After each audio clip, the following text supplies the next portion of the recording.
Merci chers membres de la communauté, merci de nous retrouver encore aujourd'hui. Nous allons continuer à vous remercier. Vous êtes une communauté exceptionnelle, extraordinaire. Vos interventions sont toujours pertinentes. En tout cas, merci beaucoup. Nous avons lu les différents messages d'hier.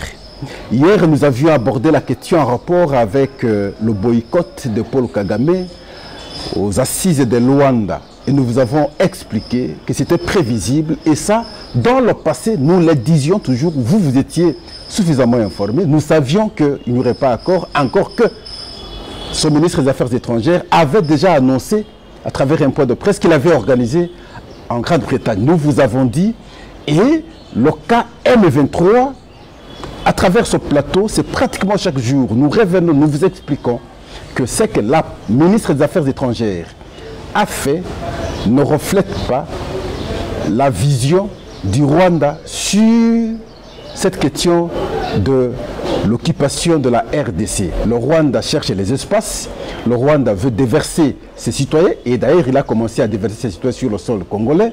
Le Rwanda veut créer un espace commercial à l'Est. Le Rwanda, à travers le M23, veut encore une fois de plus nous infiltrer dans les institutions, dans l'armée, et ainsi de suite. Nous avons expliqué, et nous avons toujours expliqué cela, mais nous sommes liés du fait que dans le passé, nous avons signé les accords avec le Rwanda.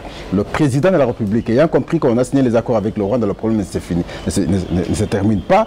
Il faudrait plutôt échanger directement avec le créateur du M23, qui est le Rwanda.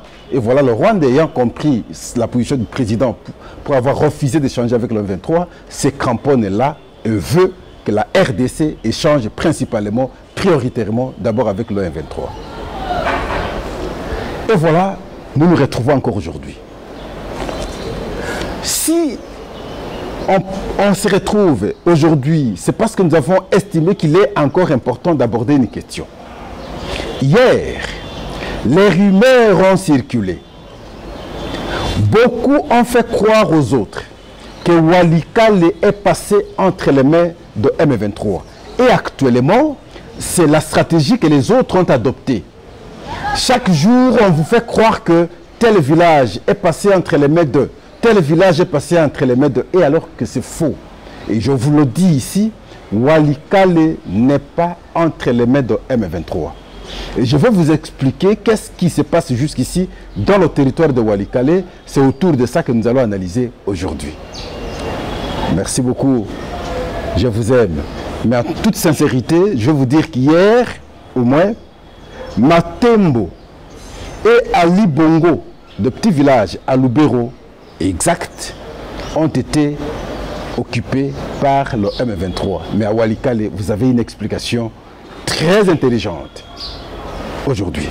Mais bien avant d'aborder cette question sensible d'ailleurs, cette question de vie pour nous, nous avons, en termes de rappel de certaines décisions qu'on a eu à prendre, qui souffrent d'application.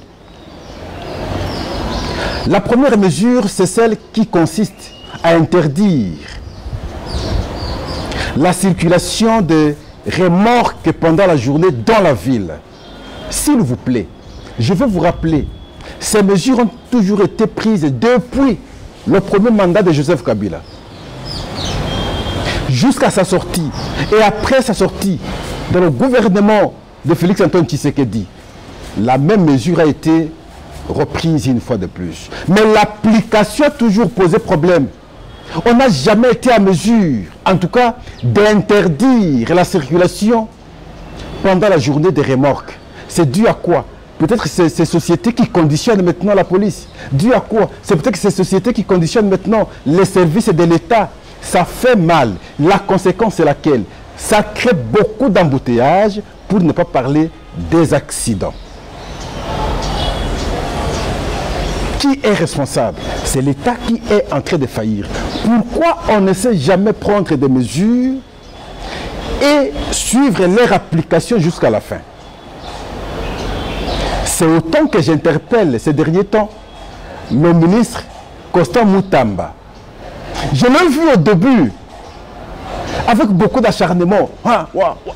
Aucune actualité n'est passée sans que le ministre de la Justice n'intervienne. Mais où en sommes-nous aujourd'hui?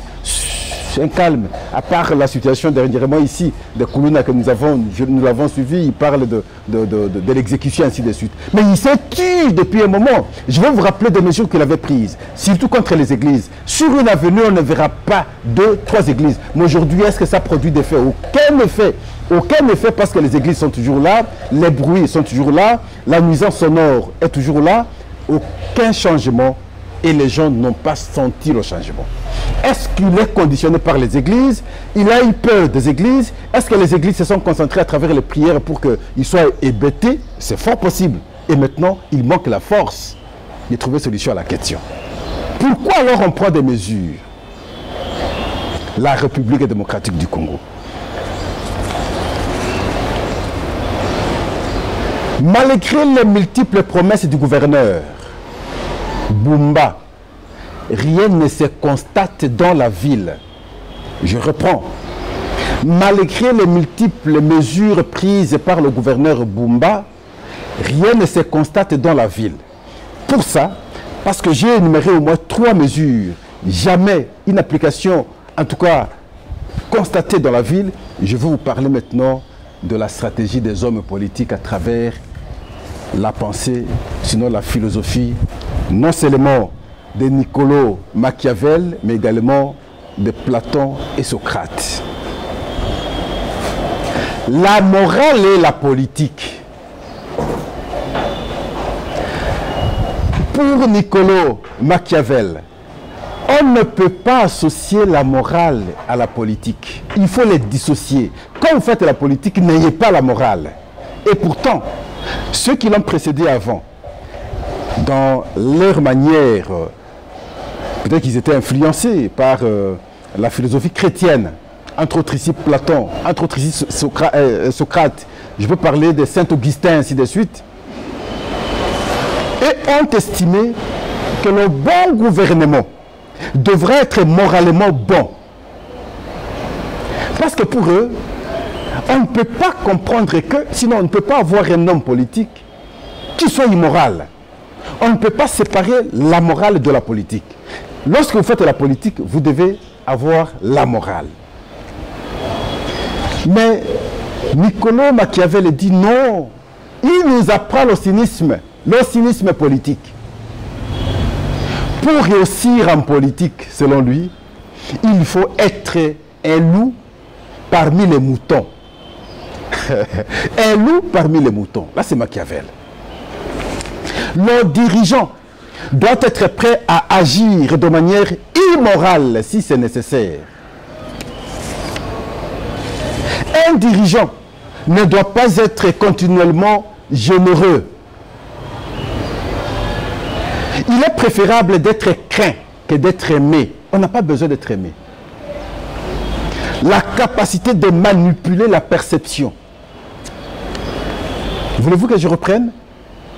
Et beaucoup de dirigeants à travers le monde sont chez Niccolò Machiavel. Et quand vous avez ça comme idée dans la gestion, vous n'avez pas la morale. Vous pensez que vous devez plutôt être craint que d'être aimé. Vous ne pouvez pas être bon que d'atteindre les objectifs. Vous devez être à mesure de manipuler la perception des gens. Mais à ce moment-là, la gestion ne peut pas être à l'intérêt de la population. La plupart des dirigeants africains, la plupart des responsables sont chez Niccolò Machiavel et avec conséquence, dissocier maintenant la morale de la politique. Mais la morale, c'est le sens du bien. Mais lorsque vous dirigez que vous n'avez pas le sens du bien, mais vous êtes mauvais, et voilà pourquoi il dit il faut être un loup parmi les moutons. Merci. Seuls les plus avertis, seuls ceux qui savent naviguer dans les temps, seuls ceux qui savent comprendre les non-dits de certaines expressions vont bien me suivre, vont bien me comprendre. Le gouverneur de la ville, vous n'êtes pas loin de ces pensées de Niccolò Machiavel. Ça ne va pas, mais vous continuez avec des promesses. Ça ne va pas. Vous quittez ici, vous allez en Turquie, vous signez les accords. Et nous attendons. Ce ne sont même pas des informations pour nous, parce que l'information, c'est une nouvelle connaissance. Ça, nous avions vécu pendant beaucoup d'années dans le passé. Qu'est-ce qui a changé? Zéro et rien du tout. Mais je pense, moi, Pascal, que vous auriez dû d'abord commencer par réaliser ce qui est plus utile ici. Mais vous ne pouvez pas penser aux grands projets alors que les élémentaires ne sont pas réalisés. On peut commencer un petit travail, une artère de 2 mètres, mais il faut des mois et des mois. Est-ce que vous comprenez cela? Vous allez à partir du bâtiment où on loge le ministère provincial pour sortir sur Ouléry. Ça fait combien? C'est pratiquement une année pour même pas 1 hectomètre, quelques décamètres. Vous allez nous dire quoi? Barumbu, Kinshasa, Lingwala, rien du tout. Pour quitter le bon marché, arriver à Limité, vous ne pouvez pas, en tout cas aujourd'hui, faire moins d'1 heure. C'est impossible. Avant 22 heures, vous ne ferez jamais moins d'1 heure. Et pourtant, c'est juste quelques trous. Si vous bouchez ces trous-là, c'est fini. La route devient fluide. Le gouverneur de la ville. En tout cas, merci. Et il a un bon directeur de cabinet. Mon ami, nous faisions avec lui comme je le fais aujourd'hui. Israël Moutala. Cher frère, mais nous sommes déçus, nous sommes désolés. Vous êtes le directeur de cabinet. Vous êtes au centre des actions. Mais le gouverneur est en train de patauger. Je reprends mon expression. Le gouverneur est en train de patauger. En tout cas, merci. Voilà, nous sommes maintenant à notre sujet d'analyse aujourd'hui. On a aussi le temps parce que ça nous passionne cette question. Voir la ville dans cet état, en tout cas, nous ne savons plus supporter. Ce n'est pas normal. Et pourtant, des travaux simples devraient être faits, mais ne sont pas faits. Hélas. Notre question d'analyse aujourd'hui, comme nous vous avons dit, c'est la situation à l'est de la République. Avec les attaques multipliées de M23. Hier, nous vous avons dit la raison de la multiplication de ces attaques. Parce que simplement, prioritairement, on voulait influencer ces discussions. Effectivement, là, ils ont réussi de Luanda pour faire comprendre à tout le monde que c'est avec eux qu'il faut discuter, ils sont incontournables. Et ils ont eu des attaques, ils ont tout fait de front pratiquement partout. Et là, nous interpellons toujours. Nous devons également ouvrir, nous devons attaquer, ils sont chez eux, ils nous attaquent, ils sont chez nous plutôt, ils nous attaquent, et nous ne savons pas répliquer. Nous ne savons que nous défendre. Non. Disons stop. N'attendons pas de la fameuse communauté internationale. Je ne sais pas si l'ONU a aujourd'hui la capacité de réguler les États à travers le monde. Je ne vois pas. La preuve, regardez ce qui se passe en Ukraine. Où est l'ONU? Regardez ce qui se passe en Israël. Où est l'ONU? Elle n'est pas aujourd'hui à mesure de s'imposer sur les États. Les différents rapports que les experts ont faits ici en RDC, démontrant que les Rwandais sont ici. Le Rwanda envoie ses militaires, ils sont ici sur le sol congolais. Alors, ces rapports ont produit quoi? Ces rapports n'ont rien produit, mais curieusement, nous sommes là toujours à genoux. Nous croyons que l'ONU peut nous apporter le salut. L'ONU ne nous apportera pas le salut. On n'aura rien de l'ONU. Cette institution n'est pas à mesure de réguler le monde. C'est révolu, c'est dépassé. On l'a cru juste après la fin de la Deuxième Guerre mondiale. Mais avec l'évolution aujourd'hui, les États sont eux-mêmes responsables de leur sécurité. Et voilà pourquoi le M23 attaque dans ces plusieurs fronts. Mais nous devons aussi attaquer.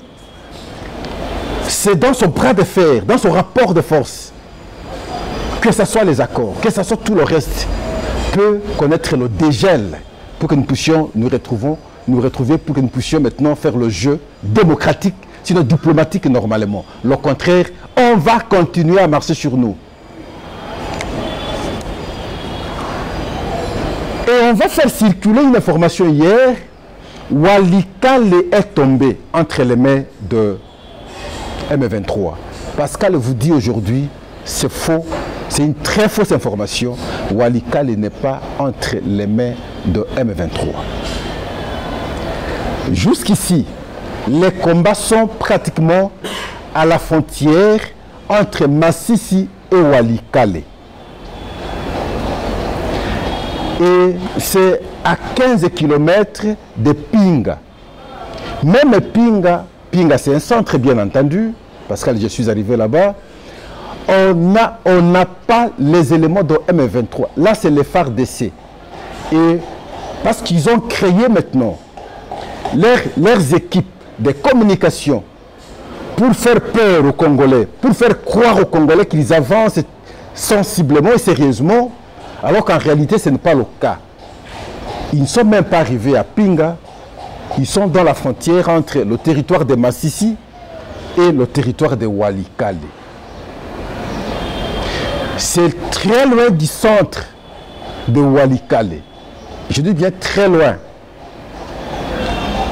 Et donc, cette fausse information a créé beaucoup de débats hier. Certains ont commencé maintenant à vilipender notre armée. Non. C'est une stratégie que les autres ont montée. Ils peuvent avancer 2 mètres, mais ils font croire aux autres qu'ils ont fait au moins 10, 15 km le jour. Alors qu'en réalité, ce n'est pas ça. Toutefois, nous continuons à insister.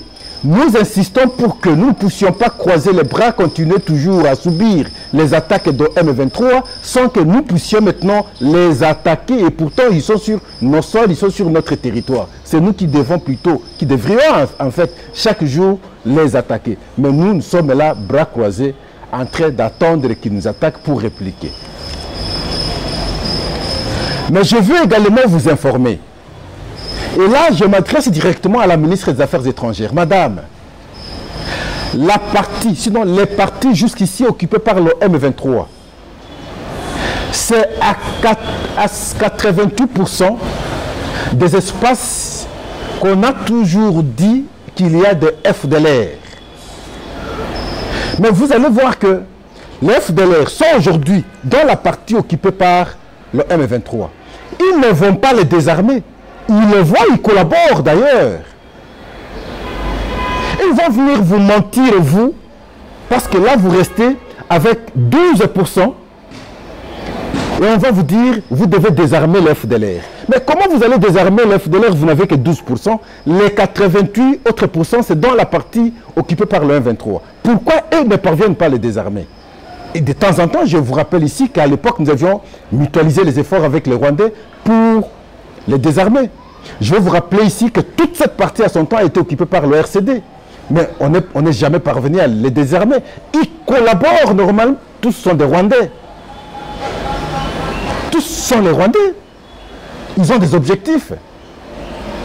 Mais vous acceptez très facilement comme ça, signer de tels protocoles. Mais ils commenceraient par les désarmer. Pourquoi ils ne les font pas? Voilà pourquoi nous nous disons, nous devons être très sérieux dans tout ce que nous faisons. Nous devons être des bons collaborateurs pour le président de la République. Nous devons savoir échanger, ouvrir bien l'œil et les bons. Nous devons savoir où être à mesure de comprendre la question, surtout cette question, qui est une question de vie ou de mort pour les Congolais.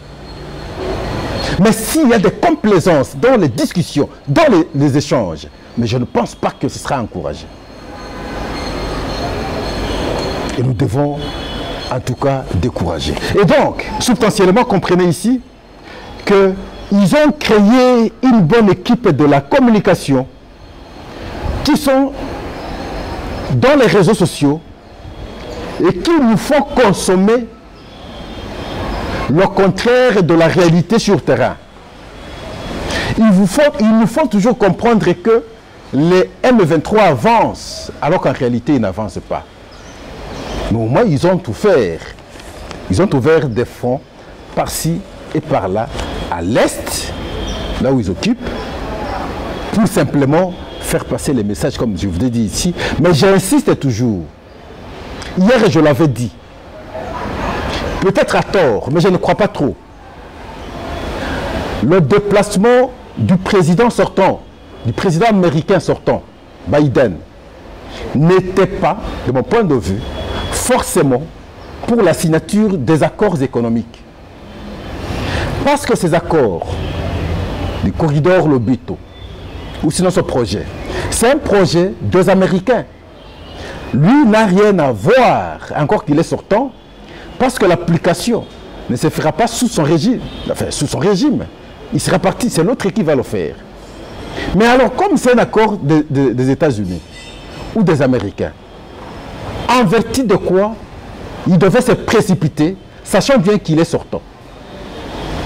Je pense qu'il est venu pour autre chose. La preuve, quand il est en Angola, à Luanda, il a échangé avec le président de la République démocratique du Congo. Le président lui a posé le problème clairement. Et au deuxième échange, ils étaient avec le président angolais. Ils ont discuté sur la date du 15 pour les échanges avec Paul Kagame. Mais comment comprendre en fait compte que Paul Kagame ne soit pas venu alors que son parrain États-Unis aurait convenu avec les autres présidents sur place en Angola pour que cette date ait lieu, que les discussions également aient lieu. Ça veut dire en d'autres termes, ils sont en intelligence pour Kagame et Biden. Et lorsqu'ils viennent là, ils vous dribblent. Ils vous montrent la face A. Alors que ce qu'ils pensent faire, ça n'a rien à voir avec ça. Ils sont dans la face B. Il est venu, il est parti, mais Paul Kagame n'a pas su faire le déplacement. Pire encore, vous continuez à affirmer que ce n'est pas encore clos. Vous aurez les accords, vous allez encore d'autres rencontres. Mais rencontres pourtant vous conditionnent par les échanges avec le 23. Et moi, Pascal, je vous dis toujours, c'est une bonne stratégie pour le Rwanda. On nous a mis la corde au cou, on nous a compris. Mais comment vous aurez une autre rencontre à partir du moment où vous ne saurez pas échanger avec le 23? Or, échanger avec le 23, c'est dédouaner le Rwanda. Et le 23, maintenant, comme il occupe des espaces, comme je l'ai dit hier, va vouloir poser dans ses revendications.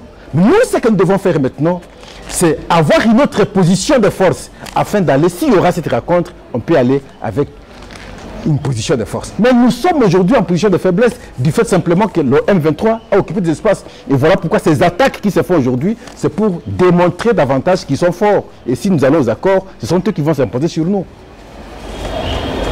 Est-ce que c'est difficile de comprendre tout cela? Le FDLR, c'est une faiblesse de votre part, madame, d'avoir compris d'avoir cru qu'il faut maintenant désarmer le FDLR. Pascal, je ne veux pas vous lâcher, parce que ça, c'est une question de vie ou de mort pour nous. J'insisterai pratiquement chaque jour pour que ceux qui ne parviennent pas bien comprendre cette question soient à mesure de la comprendre. Le dossier est à son niveau et vous devez nous aider, nous autres, nous Congolais, à pouvoir regagner nos terres. Et cela ne passe que par des stratégies. Des stratégies militaires surtout. Stratégies militaires surtout. Hier, je vous avais dit, c'est mauvais, qu'on organise la formation, on forme une compagnie, ils terminent leur formation, ils se connaissent entre eux, ils connaissent quel est tactiquement fort quand il fait ça. Ils ont leur langage, ils ont leur code de communication. Mais lorsqu'ils terminent la formation, vous, au lieu de les envoyer en compagnie telle qu'ils ont terminé, ils ont fini leur formation, faire la guerre, mais vous les dispersez, vous les séparez. Vous prenez 4 qui vont rejoindre une autre compagnie. Mais ils n'auront pas les mêmes réflexes Vous les fragilisez à ce moment-là. On n'aura pas une armée si déterminée. Quand je dis ça, Pascal ne veut pas dire que nous n'avons pas l'armée. Non, notre armée est là. C'est ces conditions d'organisation afin de nous perfectionner qui nous posent problème. Et voilà pourquoi nous le disons, pour qu'on perfectionne, qu'on arrange les choses. Vous achetez les armes, vous achetez les munitions, mais elles doivent être conformes. On doit avoir qu'est-ce que dit la compatibilité. Il faudrait que ça s'accorde normalement. Si les munitions ne s'accordent pas avec les armes, mais qu'est-ce que le militaire peut faire au front? Tout ça, c'est les affairistes qui sont partout, que ce soit en politique, que ce soit dans l'armée, partout ailleurs, nous avons beaucoup d'affairistes. Ça veut dire que des gens qui ne mettent pas au premier plan la nécessité de servir, l'importance de sauver le pays. Les gens qui pensent qu'il faut d'abord qu'ils se retrouvent leurs intérêts au premier plan, avoir l'argent. Et l'argent pour argent, ça sert à quoi? C'est comme ça que nous disons, que sert à l'homme de gagner le monde s'il détruit sa propre vie? Notre vie dans le cas d'espèce ici, c'est la République. Mais vous, comme individu, vous voulez tout gagner. Vous, ça servira à quoi? Parce que vous aurez perdu votre vie qui est le pays. Que sert à l'homme de gagner le monde s'il détruit sa propre vie? Et alors que, il y a aussi un autre philosophe qui nous renseigne très bien, que j'aime beaucoup, Héraclite d'Éphèse. Tout coule, tout passe, rien ne demeure. Je reviens maintenant chez Platon et chez Socrate, Saint-Augustin et les autres, sur la notion de la morale. La notion de la morale. Aimons notre pays.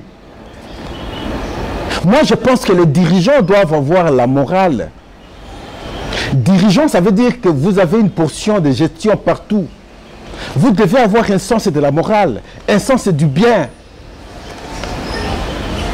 Comprendre ce qui est bien par la communauté. Là, c'est l'éthique en même temps.